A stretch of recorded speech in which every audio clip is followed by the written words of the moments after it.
মনে হয় আজকে ব্রাজিল বিশ্বকাপটা নিছে, মনে হয় হইতাছে এটাই। মানে আমার কেড়ে জানি মনে হয় আজকে ব্রাজিল বিশ্বকাপটা নিছে, এমন খুশি করে ভাই তোরা। মানে তোরা কি করছস? উল্টায় লাইছস, ফাল্টায় লাইছস। আমরা কি উল্টায় লাইছি, ফাল্টায় লাইছি? কিছু করছি আমরা? আমরা কেডা? আমরা কেউ? আমরা এই ১৬ বাদ যাও হেই লোক। আমরা কি এত ফাল পারি?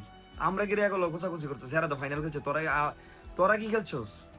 তোরা কি খেলছস এটা কো আমারে, যে তোরা এই এই ১৬র পরে দেয়া ওই যে সেমিফাইনাল পর্যন্ত খেলছস, এডি পর্যন্ত খেলতাছস, এনিও তো খেলতাছস না।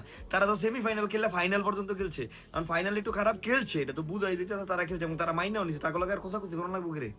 একটা মানুষের কষ্ট পেলে তার পুটকির ভিতরে আঙ্গুল দিয়ে আবার খোঁচানো লাগবো রে? তারা আবার কষ্ট দেওয়া লাগবো রে? এই স্বভাবতে বাড়িতে রস না? আমি বুঝলাম না, এই স্বভাবতে বাড়িতে রস না ভাই তোরা? একটা দল হারছে তার মনে কষ্ট থাকবে, এটাই স্বাভাবিক, কারণ স্পেন জিতছে, স্পেন খুশি থাকবো। তুই কি স্পেন করস? তুই করস ব্রাজিল, আবি করে ব্রাজিল, তাহলে আমগো এত উৎকিরবি তা ইয়া এত খুশি থাকতো কে রে? আচ্ছা, এটা ফালতু বলা না দেয় ভাই। আপনারা ঘুমান তো ভাই, আপনাদের সাথে আমি আছি। আর কেউ না থাকলেও আমি আপনাদের সাথে আছি। এবং আমি চাইছিলাম মেসি বিশ্বকাপটা নেক, বাট নিতে পারে নাই, কপালে ছিল না। বাট আজকে আর্জেন্টিনা আসলে একটু খারাপ খেলে লাইছে।